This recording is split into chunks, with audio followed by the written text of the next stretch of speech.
Chaque jour, une petite vendeuse donnait gratuitement un fruit à un vieil homme pauvre, sans imaginer que cet homme cachait un immense secret. Dans un petit village animé, vivait une jeune fille nommée Amina. Elle n'avait que 12 ans, mais chaque matin, avant même le lever du soleil, elle aidait sa mère à vendre des fruits au marché. Leur vie était difficile. Parfois, elle rentrait à la maison sans avoir assez d'argent pour manger correctement. Pourtant, malgré leur pauvreté, Amina gardait toujours un sourire sincère. Chaque jour, au coin du marché, se trouvait un vieil homme sale et silencieux.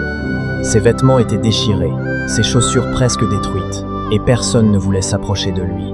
Les commerçants le chassaient souvent.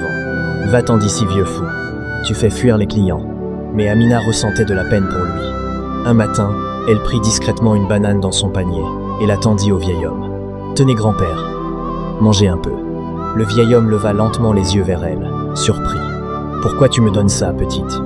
Amina sourit doucement. « Parce que vous avez faim. » Le vieil homme eut les larmes aux yeux. Depuis ce jour, chaque matin, Amina lui offrait un fruit.